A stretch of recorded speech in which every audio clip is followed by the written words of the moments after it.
Okay, hello everybody, and welcome to the fifth lecture of the class. So today we're going to talk about Paleolithic and Mesolithic foragers, and we're going to pay specific attention to one case study, which is the peopling of the Americas. This is something that I know fairly well just based on interest in education and such. So we'll talk about that.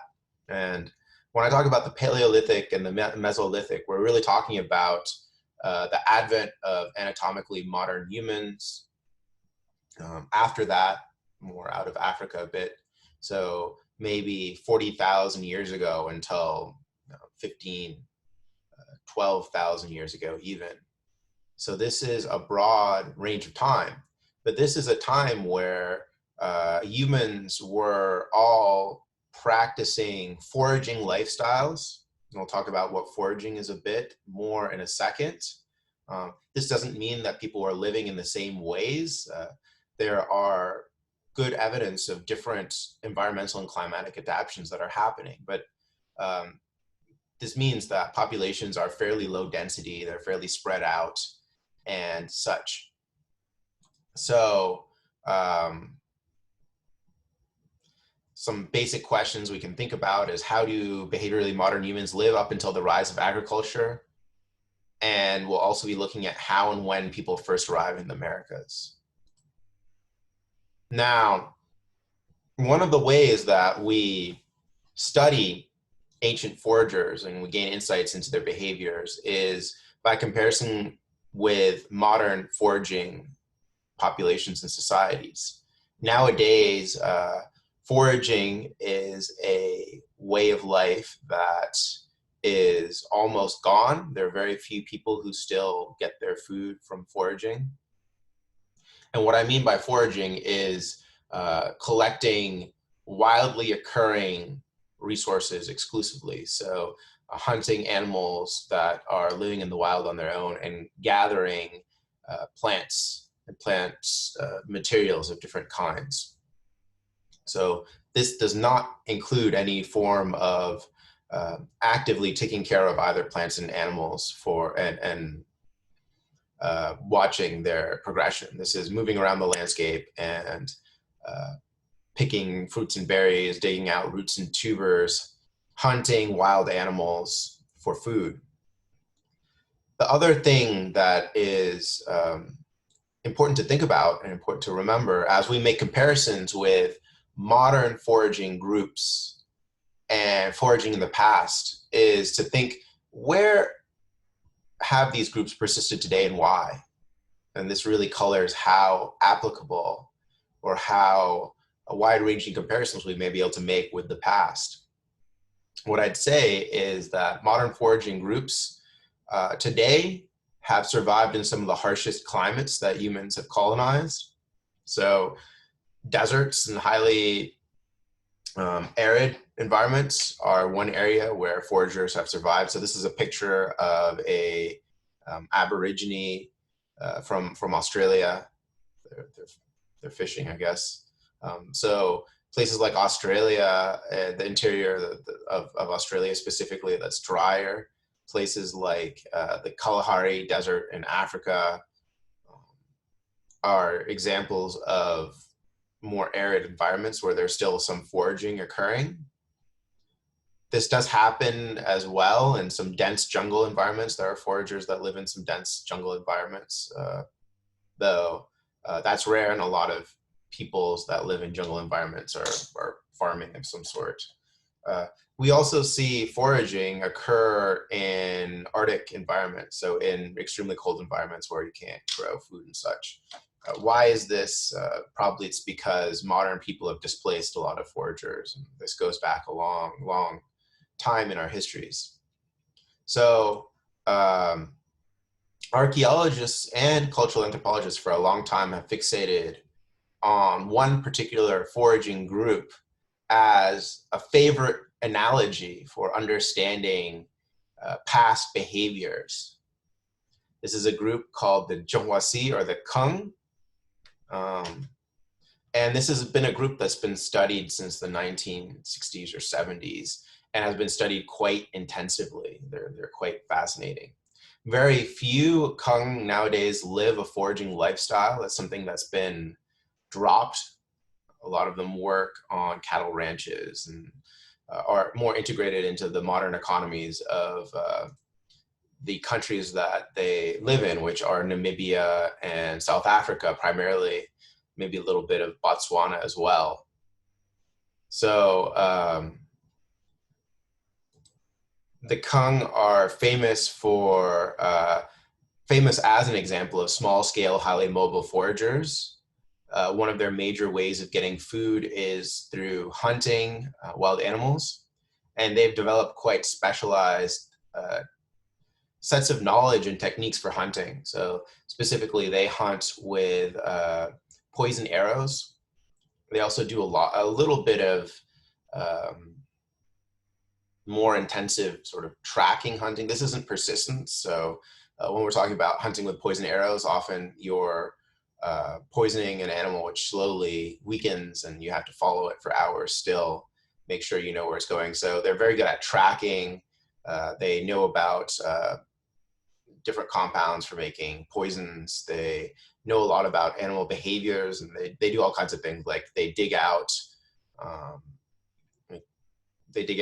armadillos from their burrows. They hunt a number of different animals, and animal protein is highly prized for them as a group. And they also gather something like 100 different plants, one of the major ones being magongo nuts, which you're seeing here, which they can mash up kind of into a flour. But they have a huge index of plants that they eat as well. And this sort of lifestyle, it's not sustainable in one place year round. So this affects both the size and composition of groups and movement patterns. And so the Zhonghuasi are highly mobile. They're moving around range that's probably several hundred kilometers square. They're periodically building shelters that they can easily build in a day or so and can create from available material. And they're in small groups, so maybe 25 to 50. Now, the number of people in the group may vary, depending on how dense resources are at certain times of year and in certain places. And so another thing to realize and to think about when we're talking about this sort of foraging is there may well be times of plenty when certain resources come into, when certain resources can be harvested, and there may be times of scarcity. And this is partially cyclical based on what's available, and it also has to do with, the shifts in weather and local conditions year to year. So some years may be good, other years may be poor. But this means that sometimes people may go without food for a number of days even. Though for the most part, it seems like the Zhonghuasi not only survive, but they thrive. And one of the most fascinating and one of the most interesting facts about the Zhonghuasi, which if we are to use them as an analogy with past foragers, is quite interesting, have been studies of both their health and leisure. And this is something to bear in mind as we think about the rise of agriculture and people becoming more complex throughout the world as well. These modern foragers have surprisingly high levels of health and leisure time. So, and I've talked about this group in my cultural anthropology classes. We've read books about them, a couple different books, and I've lectured on them. And I always ask people, what are your expectations for the health and leisure of foraging people? And maybe many of you are influenced by what I'd call a Hobbesian view. So this is talking about the English political philosopher Thomas Hobbes. And he's really famous for saying that life in the quote unquote state of nature is nasty, brutish, and short. This is part of his argument why we need leaders, and we need despotic leaders or monarchs even. But the idea that many of us have is this idea that an uncivilized life is uncomfortable and unhealthy, and we've steadily progressed from this state of quote unquote barbarism. And I'm doing the air quotes, and I'm doing all this just to sort of, not because I agree with the terms, but just to highlight the argument. But we progressed from these earlier times steadily, and life has gotten better and better for every generation of people, more or less. You know, this is also a positivistic or progressive view when we're talking about philosophy. This is a side note for those of you who know about these things. I'm not necessarily going to go into all of this, but this idea essentially that the world gets better and progress is constantly happening and such. Getting back to the Zhonghuasi though, when we look at their health, they're quite healthy in comparison with most people until recently. And so we can compare the skeletons of many of the later agricultural peoples that we'll be talking about in this class and following lectures, and look for signs of health. You know, so one of the best signs of health overall, especially childhood health, that we can use to compare different populations is actually height. So we're not born with a fixed height that we're going to reach. Rather, we have a range of heights that react to the nutritional quality of the food we eat and the stresses that are placed on us as we grow. And so an interesting thing that we find with the Zhonghuasi, their heights are quite similar to modern people's heights. They're within that range, and this is true of skeletons of foragers from the archaeological record as well, from some of the people we'll be talking about. What we find though later on is that the average heights of people decrease. So if you look at a medieval population, you know, the average man in the late Middle Ages, you know, was significantly shorter than today. I think the numbers are something like 5'4" in Europe for a man, and maybe 5 or 5'1" for women. I have to look at those exactly, but it's in that range. Another thing we can look at is dental health and signs of, we can also look at skeletons for signs of disease. Foragers, they tend to have all their teeth, and later people don't. And that has to do with the types of diets and the types of foods that are being consumed. And so farming people, and this is an issue we have up until today, they're eating more highly processed foods, which these, you know, bacteria that naturally occur on our teeth anyway, they like it more than more unprocessed foods, and they tend to go a little crazy. And those are the bacteria that give us cavities and make us lose teeth and all that. So we have more sugars, we have more refined and processed starches that these bacteria like, which cause dental problems. Foragers, they don't have those sorts of dental problems. They have other ones based on eating gritty foods where teeth might wear down over time, but they don't have cavities.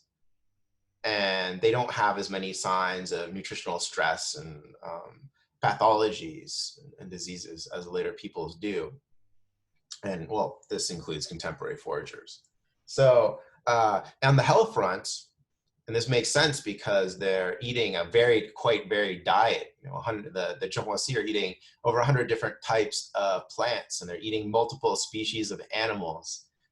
This is a healthier diet that promotes greater, less stress on the body and such than later diets.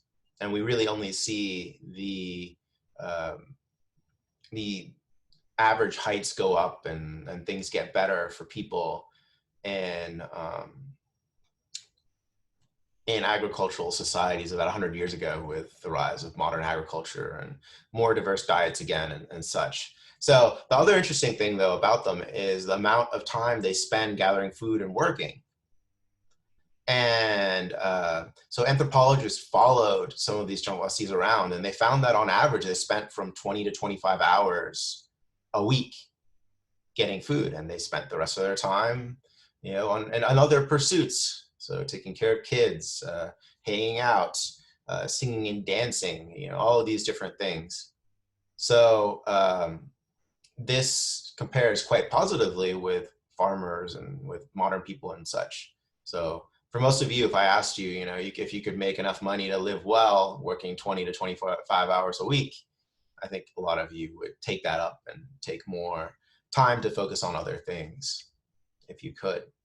So there's always been an enigma, and we'll talk about this more later, of why it, well, the first thing to say is if this analogy holds in the past, and I think there's good reason with the question of leisure time and the amount of work that it may, why was there a transition to agriculture? Again, this is foreshadowing things from next class and from further along a little bit, but why do we transition as a species to agriculture?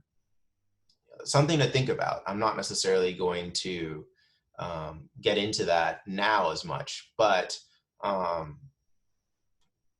again, and another part of this society is that they have an egalitarian social structure. So this means that everybody participates equally in decision making. There are no permanent ranks, there are no permanent leaders. There's no exclusivity in terms of honors and prestige and such. Your position in life has to do with your age and with your sex. So men are slightly more held in slightly higher esteem than women, but women are still held in quite high esteem in society. And decisions are made by consensus, which means that everybody sits down and you all decide among yourselves. It's like if we all were to order a pizza, and we are not going to order that pizza or those pizzas until everybody agrees this is what we want, and we all pool our money and we order the pizzas. And if there's one person who wants, a ham pineapple pizza, or, banana peppers and roast beef on their pizza or something like that, and nobody else does, we're at a serious impasse and we have to negotiate it out. So again, the people are so interested in this group because they use them as an analogy for what foragers may have been like in the past. But if we think about this archaeologically and the correlates that we have for the behavior of these foragers in the past that preserve in the archaeological record versus what groups like the Chonghuasi produce, it's really only a tiny fraction of the tools and the things that are produced that survive. So it's difficult for things like poisons to survive, though maybe there'll be a residue that survives. If we think about bows and arrows, maybe there will be some arrowheads, but not necessarily bows.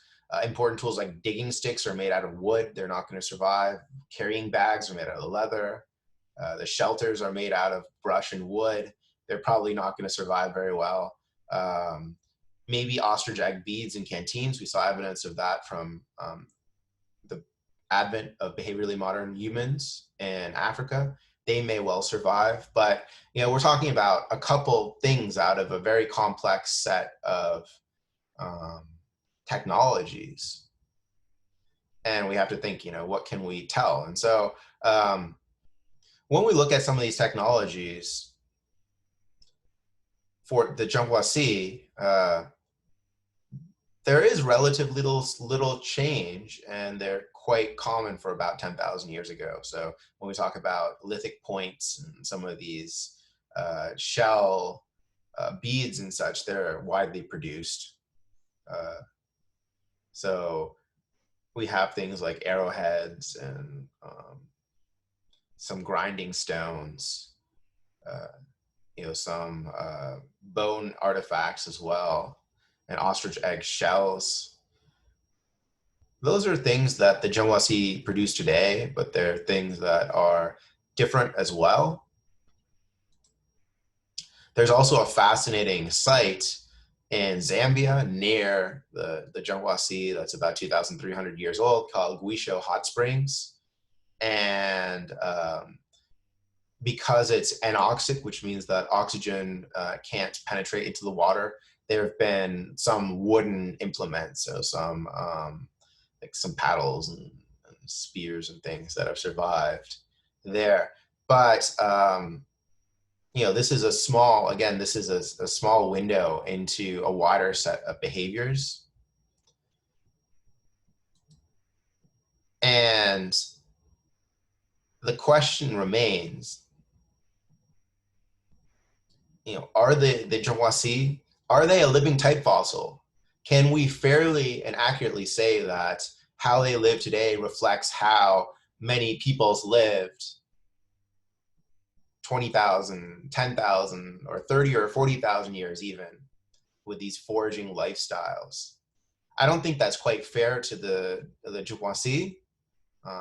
I think certainly that the types of knowledge, even though cultural change is slower for them than some other groups, it's difficult. It's very difficult for me to believe that they stayed the same. And in some ways, that's nearly insulting on a level to those modern peoples.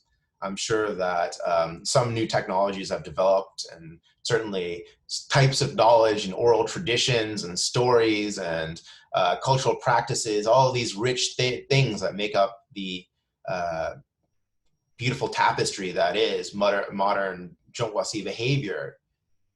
It's been changing. It has changed. All groups change. So can we really take them as a living type fossil? This is our ancestor that still walks the earth today. Personally, I don't think so. And the other thing that we should remember that complicates things a bit is that they live in one of the harshest environments, or one of the harsher environments on Earth, and they thrive in that environment. It's worth stating. But 20,000, 30,000 years ago, 15,000 years ago even, foragers lived everywhere that everybody was a forager. They lived in all environments, and some environments are significantly richer in materials or require distinctive strategies to exploit that may have supported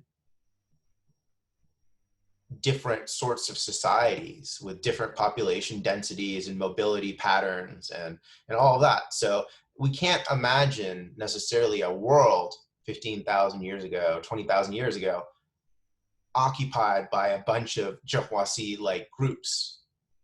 And this is attested to a degree in the archaeological record as well. So the types of adaptations and mobility patterns and technologies that are necessary to live in the Arctic are necessarily quite different than they are in the Kalahari Desert for the Zhenhuasi.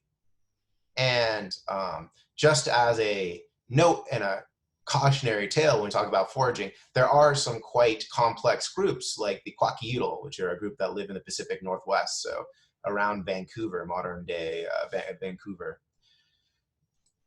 And they're able to support a quite distinct type of society based on intensive exploitation strategies of wild resources, specifically salmon and whales. So they're involved in both fishing, salmon, and whaling. So salmon is a fish that periodically through the year migrates, and when it migrates in huge numbers. It's a large fish, and so people were able to fish and capture a lot of salmon, and they'd salt them and store them for other parts of the year. If we think about whaling, killing a whale will provide food for lots and lots of people for a week or two easily. So these are strategies, and there's specific technologies needed for those strategies. So seafaring vessels, and the Kwakiutl had some of the most complex seafaring vessels, and also things like harpoons and such that were created. But these adaptations allowed for societies that lived in the same place in large communal residences year round. There was a hierarchy, a political and social hierarchy. So there were commoners, nobles, and slaves. There were all kinds of complex interactions and competitive feasts and such that happened, and warfare was occurring, slave raids.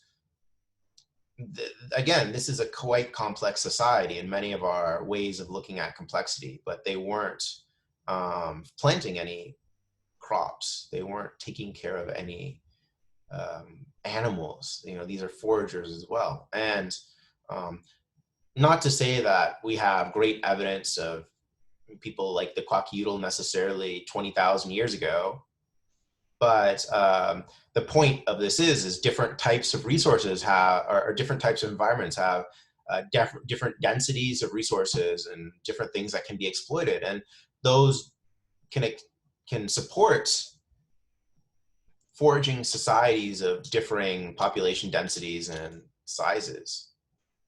And it's really more the population density and the mobility strategies that are employed than necessarily the foods that are consumed that lead to more complex social organizations and behaviors. So the Kwakiutl, they're able to live where they are because those resources are so rich. You know, the more people can live in the same towns, and this creates inequality. It creates you know, this drive to produce lots of material. Because you're living in the same house all the time, you can create and store and trade all of these things. And when you're highly mobile, it's not really worth it. It's not valuable to store lots of things and create lots of tools necessarily.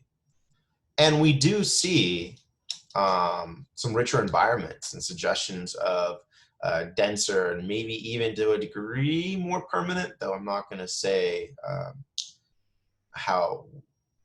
not going to say for sure whether we consider Star-Car to have permanent residences or seasonal residences. But a great example of a site in a really rich environment is the site of Star-Car in Mesolithic England. So this was occupied about 9,000 years ago. And it's an exceptional site because it was preserved, again, in one of these, in a wetland area that allowed for bone artifacts in particular to be well preserved. And we see a variety of different tools, including harpoons and such, that were used, showing that they're taking, they're extracting resources from waterways and such. So lots of bone resources. This is image of an individual. They found a red deer skull that was worked. That might have been a headdress. Most interestingly, though, there were there were post holes at the site, and so there's evidence of round houses that may have been seasonally used. They may have been more permanent. It's hard to say. But again, if we think about the past, there are examples of more complex societies and richer environments. And so there's not a one size fits all situation. Another important thing to think about, and we started talking about it a little bit last class, though I want to revisit this and reconsider it, is how did behaviorally modern humans, how did these early humans impact the world around them? How did things change? What did behavioral modern human packages of language and behaviors and adaptations cause, and what impacts did they have on the world around those people? And we've talked about this with Neanderthals and behaviorally modern humans, but we see evidence with early humans in Europe, for example, of a whole range of new types of tools that are made out of bone, so needles, projectile points that could have been shot even. So maybe thrown using a throwing spear that's launched maybe by an atlatl. We'll talk about what that is a little later, but this is a spear thrower essentially. and a variety of different lithic tools as well that could have been used for many tasks. Some of them could have been projectiles. Um, so, and these suggest adaptations to climate, so the creation of clothes, new ways of hunting, and new ways of processing both plants and animal materials into both food and clothing and such, which revolutionized our existence in many ways. It allowed us to live places that we may have not been able to live previously and to get foods from new sources. There's increasing evidence of permanent shelters in this period as well. And so some of the oldest archaeologically preserved permanent shelters are fascinating. They come from the steppes region of Ukraine. And there are a number of these, but one of the oldest ones is from a site called Mesolithic. And these are huts that are made out of mammoth bones. We found them because they're created out of bone versus wood, and the bone preserves a little better. But we have evidence for things like hearths increasingly as well. So if we don't have the structures themselves, as is the case with these mammoth bone huts, we have hearths. A lot of people like to think that these mammoth bone houses were created because these early Eurasians were hunting mammoth. It's hard to say, though. There's not a lot of direct evidence for or against. I mean, an alternative explanation might be scavenging the bone, scavenging the material. But this is one of the big debates about humans' behaviors and roles in these environments that we'll get to in a second. We also have evidence for new technologies like boats. So we talked about Australia a bit last class at the end, but the fact that people migrated across the straits, I guess these are the Straits of Malacca, from Southeast Asia to Australia. These existed 40,000 years ago. This is a significant gap. And the fact that people migrated across here, the only way we can explain it is that there were boats of some kind or rafts. Now, archaeologically, we don't have any of these boats, but how did they get there if they didn't have boats? And of course, we also, as we mentioned last class, we have different types of art showing up and abstract, that shows abstract nonverbal communications and such. So this is the Venus of Willendorf. It's found in Germany. It's 30,000 years old.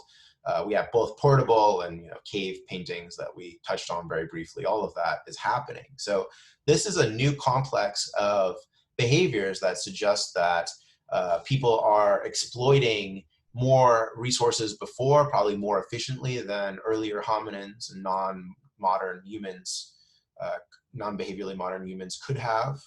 And they're also communicating with one another in new ways. So whether it be non-verbally or verbally, they're able to talk about increasingly abstract things and communicate ideas. That's what art suggests to us. What's the impact on the environment of this? And this is a big debate. I am convinced of one side of it. I'll get to why in a second. But around the time that modern humans are coming to Eurasia and colonizing Eurasia, we see the mass extinction of 21 of 37 genera of megafauna, so animals over 40 kilos, so that's about 70 pounds.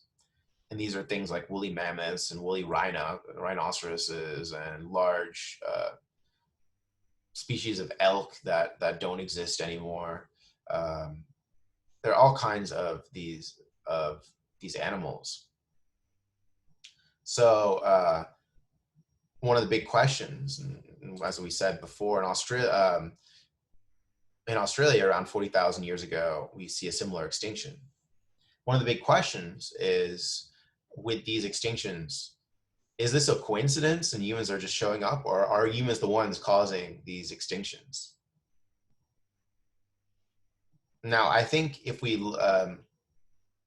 look at the timing of things, there's a pretty compelling argument for one side of this debate.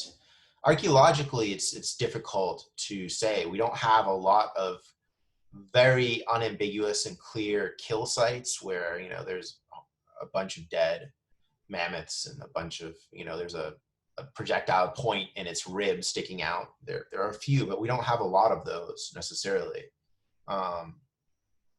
What I might ask you, if we think about, efficient hunting and use of meat and such,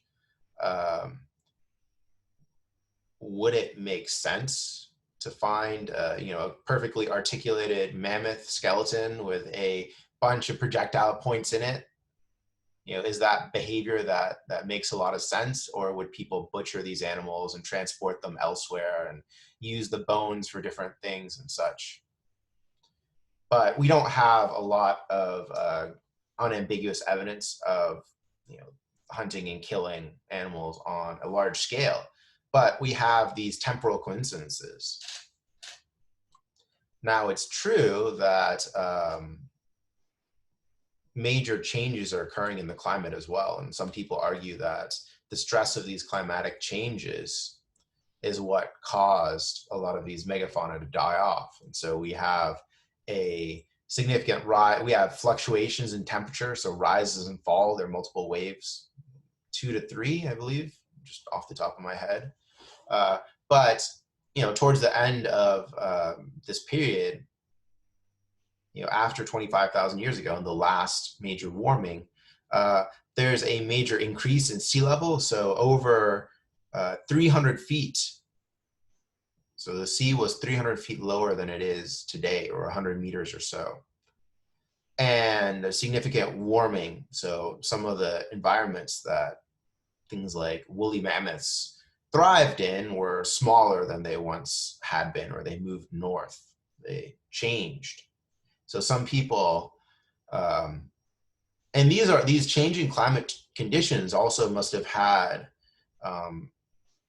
fascinating impacts on the human populations that were experiencing them. So we know that in Africa, for example, there are multiple periods of wetter conditions around the edges of the Sahara and feeding into the Nile, and drier conditions. This is the same in Arabia, in the Arabian Peninsula. And this might have created stresses and forced changes on human populations. But there's some people that argue that these extinctions are driven by climate change and not so much humans. But when we look at the timing of these extinctions from continent to continent, they're not happening at exactly the same time. And also the impacts of climate change are different in different continents. So in Australia, for example, they're not as heavily affected by the environment isn't as radically changed by deglaciation and rising temperatures as Central and Northern Europe are. So those are things that are worth thinking about. We seem to see megafauna die off, within a few thousand years of humans showing up in a lot of these places. And does this contribute? My suspicion is probably. Do we have unambiguous evidence? Maybe not, and you'll see some of that in some of your reading. So was it modern hunting or climate change that caused these extinctions? That's a big question, and there's a lot of people that debate this. And there's pertinent evidence that we'll talk about in a second from the Americas as well. So I also want to talk about the peopling of the Americas, as this is a really important event for the history of indigenous people in the Americas, and it sheds some light on these questions of how environments change and all of these things as well. And the other point that I'll make that's worth mentioning, I forgot to mention, about megafaunal extinctions. the only continent that did not go through as large scale of a megafaunal extinction is Africa. So this is the continent we evolved out of. And there's a lot of thought that part of the reason why so many animals may have been killed by humans is other places, but not there, is that African megafauna and African animals had a longer time to adopt to and with humans, while elsewhere in the world they were suddenly exposed. And so maybe animals in Eurasia and Australia and such weren't afraid of humans. So we know that sailors coming to islands, so this is true of the Galapagos, for example, when European sailors first come to the Galapagos, the large tortoises and other animals, they're not afraid of those sailors. And so, that was an easy dinner for a lot of 19th century European sailors. But the point of this being, if that fear was not well developed in Europe and in Australia, this might have made, some of this hunting literally like shooting fish in a barrel, quite easy, at least for a while. So there are multiple theories about when people first colonized the Americas. We can ask some major questions. Where did those people come from? When did the colonization occur? What methods did they use to colonize the Americas? And how did they impact their environments? Those are all important things to think about. What kinds of tools can we use to answer these questions? We can look at paleoclimatic and paleogeographic data. So what was the climate like in these time periods? What was the geography like, and how did those change? We have archaeology, and we also have genetics as important sources of evidence. We've talked about archaeology and genetics. It's worth talking about the others a bit. And I guess I've got this here because archaeologically, some of the earliest evidence we have is ranges. So there's a lot of debate, 24,000 to 12,000 years ago. We'll get into that in a second. But this is a debated time range. Did they come earlier in this period or later? And the climate plays a crucial role in this. It's significantly cooler, and sea levels were significantly lower than it is today. We know this because we can study past climates using things like ice cores. So there are multiple miles in some cases of ice over Antarctica in particular, and they provide a great yearly record of what climate was like, because snow deposited every year has isotopes in it, like oxygen isotopes, that change in frequency based on air temperatures. So I think it's oxygen 18 is one of the ones they use. But essentially every year it snows and you get this layer cake that can go back thousands of years. If we think about, an ice core that's a mile deep or hundreds of meters deep, it can go back thousands of years. And we've used these to reconstruct the climate in Antarctica and in the Arctic as well, as a way of understanding what conditions were like. We can also use things like tree rings, though they don't go back 20,000 years. I think the farthest they go back is maybe 10 or 12. And again, this is a proxy where you can see the amount of rainfall, and usually it's a great sign for rainfall, but also to some degree temperatures based on the thickness of tree rings. This is only going to work in a seasonal climate, so this does not work in the tropics. This is only going to work where there's a summer, a fall, a winter, and a spring and such, because these trees, they go through growth cycles and growth spurts, and you can count the tree rings and see how old something is, but you can also see the amount of precipitation based on the thickness versus the thinness of the rings. And there are also things like diatoms, which are small marine fossils, and they grow better in certain temperatures and certain conditions. We can study um, their composition, deposits, date them, and things like that in order to get a sense of the past climate. So yeah, as we've seen already, sea level 20,000 years ago was significantly lower than it is today. And for a good period of time, Eurasia and the Americas are connected by the Bering land bridge. And unfortunately, we don't know nearly as much about Eastern Arctic Asia as we do about the Americas. But we know that Arctic populations separated from Asian populations about 40,000 years ago based on the genetics. And it's likely that they're following game onto this Beringian region. So they're following it onto this land bridge. Now, there are different theories about how they actually colonized the Americas. What was the route that was taken? What was the technique? Just to give you a largely disproven hypothesis that's honestly kind of racist and stupid is the Solutrean hypothesis. And this is an idea that there's actually colonization from Europe, either instead of or in addition to a colonization from Asia. And this is an earlier colonization. And people make this argument based on the stone tools used and comparing stone tools, but there's really no good evidence beyond a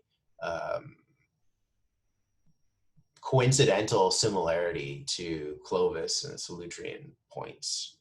That similarity isn't really that strong even. There are really only two widely accepted theories. And the other thing I'd add about the Solutrean hypothesis is there's no genetic evidence of this. So again, it's just to point out that other ideas exist. So one of the older and more widely embraced early on theories about the populations of the Americas is that as temperatures rose, a corridor develops, and we have evidence that this ice-free corridor develops from Alaska down through Western Canada into North America. And essentially, people are following big game through this corridor into the Americas and populating it in that way. And this corridor, crucially, a crucial date to remember, it opens around 13,000 years ago. So what are expectations that we should have if this is a theory that's true? There should be similarities between Siberian and American Indian tools and cultures. The earliest sites in the Americas should be after 13,000 years ago when the ice-free corridor is open/habitable. There should be evidence of a big game hunting adaptation in Beringia. So again, these people are following big game. And we should also find early sites either in the ice-free corridor or in Alaska right near.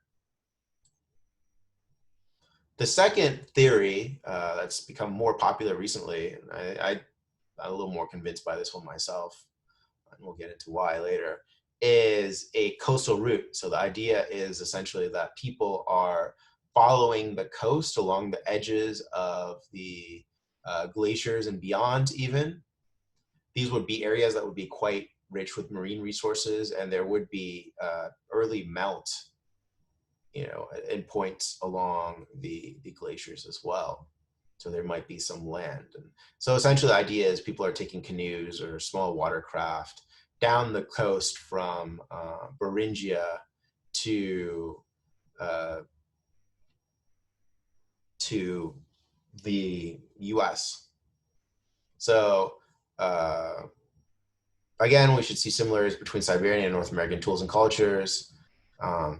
If we find sites that are older than 13,000 years ago, then it's impossible that they were settled through a corridor since the corridor didn't exist or wasn't habitable. So these older sites make a water-based colonization more likely. We might see evidence of early marine adaptations and seafaring. We also might expect a faster dispersal of people, since traveling by boat might be quicker than traveling by foot. And we should find early sites along the Alaskan and Canadian coasts, possibly. So for a long time, people really bought into the ice-free corridor hypothesis, in part because we see an explosion of early sites after 13,000 years ago that are associated with a specific point called the Clovis Point, and these last for about 1,000 years, so 13,000 to 12,000 years ago. They're first identified in Texas, but they're also present into Canada, though Clovis technologies crucially are not really seen in Alaska. They have their own stone tool types and such for contemporary groups in Alaska. However, there are some earlier sites that have been proposed as well. Some of these are more controversial than others. So one that's quite controversial is a site called Meadowcroft. They found a distinctive lithic complex there, and they have carbon dates that are 19,000 to 16,000 years ago. But there's a lot of natural coal-bearing sediments around Meadowcroft, and there are other stratigraphic and preservation and methodological issues that have caused the project to be widely criticized and a lot of people to not accept these dates necessarily. So this is a really controversial one. The most convincing, for a number of reasons, evidence of an earlier date of colonization, though, comes from a site called Monteverde in Chile. So this is a fascinating site. It was a waterlogged sediment with an anoxic environment. So there are examples of wooden artifacts from there, as well as stone tools. And there are also examples of some post holes that may have been structures. But some of those wooden artifacts themselves, which is a great context to use for dating, have been securely dated to 14,500 years ago. But an even earlier date of 18,000 years ago is possible. So this is a more controversial date. Most people accept the Monteverde dates now, and they suggest that it's likely that people were in the Americas before, this is right around when the ice-free corridor is opening, and it's all the way in Chile, so it's all the way in South America. So they heavily suggest that people are in the Americas before the ice-free corridor.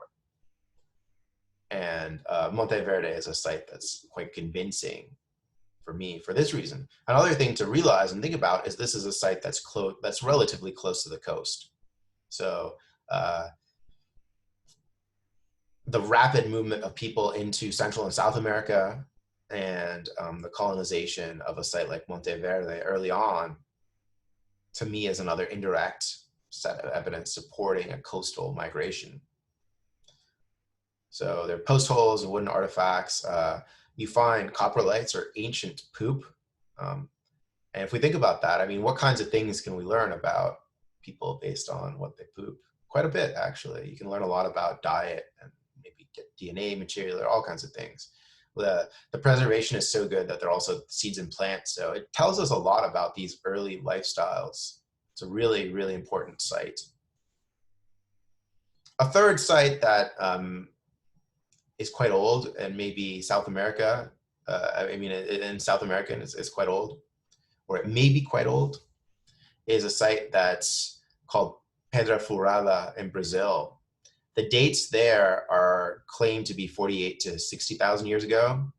The earliest secure date is about 11,000 years ago. So this is a date that is more closely associated with artifacts and such.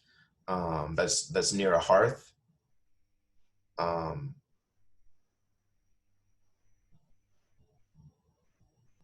But a lot of people, they question these early dates. Was there contamination of some sort? There are even people who say that maybe capuchin monkeys could have made some of these simple tools. They're quite simple tools. Were there peat bog fires that created these? There are all kinds of debates about this. But this is another relatively early site, though it's quite controversial on the level of Meadowcroft. One thing we lack are lots of coastal sites, where people might have been stopping and camping as they went down the coast, if the coastal hypothesis is true. But there's one key thing that we should remember that complicates things quite a bit. 20,000 years ago, again, sea level was 300 feet lower than it is today. So where would all those coastal sites be? Or where would most of them be? They'd be underwater. They're a lot more difficult to access or destroy due to being submerged. So that's something to think about, something to consider when we think about why we don't have evidence of these coastal sites. We do know that there's evidence of marine adaptations quite early on that suggest that early Americans, early Paleo-Indians were quite capable of using watercraft and traveling over ocean. These come from Santa Rosa Island in California. So this is off of Los Angeles. And there are sites found there with shell artifacts and with specifically adapted marine artifacts as well. So things for fishing and such, points and weights and things like that for fishing, that are dated from 12 to 11,000 years ago. And shell is something we can use to directly date. So there are some issues with that. The points are unique. There's lots of abalone shell. So how could the artifacts have gotten to Santa Rosa, which is a really early site? It's after the ice-free corridor, but it's still quite early. People must have had adaptations to be able to get to these islands and colonize them. So boats and marine technologies. Ancient DNA also sheds some light on these questions, though there's still a lot that we don't know. This is a controversial thing as well, given modern laws about the treatment of Native American ancestors and their skeletal remains. Not all tribes and not all Native American groups appreciate archaeologists excavating and dating and studying the bones of their ancestors. And so there's been a lot of controversy with some of these, I think the Anzac boy in particular. But the Anzac boy is a skeleton that comes from, I think it was found in the Dakotas. And it's closely related to Siberians and East Asians. And there's that split with those populations about 40,000 years ago. An isolation, we could say. And it's also related to modern North and South Americans. So we can say that this is an ancestral, this is an ancestor of populations that went on to populate, or that did populate much of the Americas. So again, it's a burial, it's a Clovis burial. So this is a little later than some of these early sites we're talking about. But there's also evidence specifically from the Alaskas that there are populations that inhabited Beringia, so this Alaska and Siberia, and the Eastern Russia, that peninsula. They're populations that inhabited this region that did not go on to colonize or to move into these other areas. So the Sunrise Girl is a child that's found at the Upward Sun River site in modern day Alaska, and they share a common origin with East Asians 40,000 years ago. I think this is a skeleton that's something like 9,000 years ago. 9,000 years old. but it does not share many signs of direct ancestry with modern Native Americans. So we're talking about complex movements of peoples and such from Asia into the Americas, and not all of those populations survive today. So that's something to bear in mind when we think about all of this. Are all of the sites and all of the people that we're seeing in the archaeological record, are they all ancestors of modern Native American groups?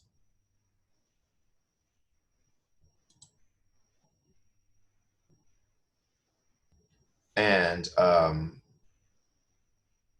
again, the DNA, there's splits. We're splitting from East Asians, and there are multiple colonizations, we should realize. So modern day Inuits or Eskimos, that's a later colonization that's coming in at a later date than when ancestral Native Americans split from East Asian populations. So how did Paleo-Indians transform the Americas? We see in the Americas the extinction of significant megafauna, just like in Europe and in Australia, but with more recent dates. So we're talking, 20 to 10,000 years ago for these extinction events. And we're talking about the extinction of a significant number of large animals. So we have different kinds of mammoths, these glyptodons, which are like kind of like giant armadillos, American lions, dire wolves, smilodons, giant ground sloths, all of these different kinds of animals, and ancient camels and horses that died off in the Americas. And there are different theories as to why these animals died off again. And so, one of them is these extinctions seem to happen, they're happening around when humans show up in the Americas, which could be any time from 25,000 to 13,000 years ago, essentially.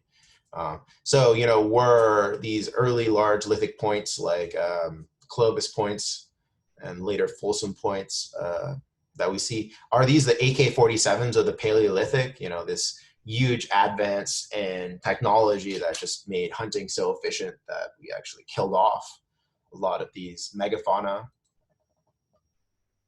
We do have evidence of some mammoth kill sites. So Naco is one site, and there are a few other mammoth kill sites. They're not super common, and this has led people to debate again: is it climate change, or is it hunting, or the intermediate position? Is this a mix of both?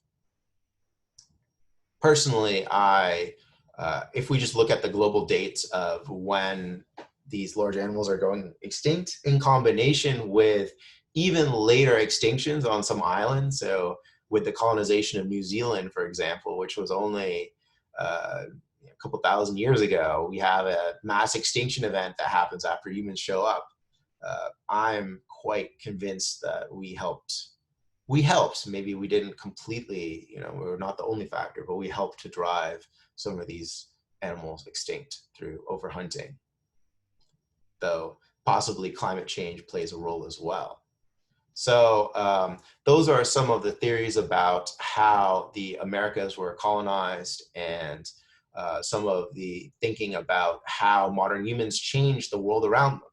They're inhabiting a world that was rapidly changing in ways that we haven't experienced for a good portion of our history, though maybe with global warming, we're going to experience some of this again. It's a rapidly changing world. This is a new adaptation that has huge impacts on the natural world as well. Humans have transformed the world in many ways, and we've also changed plants in significant ways. And there's an argument that can be made even that there's no such thing as pristine nature, maybe outside of Antarctica, because we've come into and changed all of the different world environments that we've lived in for any extended period of time. And whether or not we're cultivating plants, we've selected for certain plants, we've hunted and selected for and against certain animals and all. So thanks for bearing with me. Next time we'll be talking about the rise of agriculture. So we're moving through world prehistory at a rapid rate.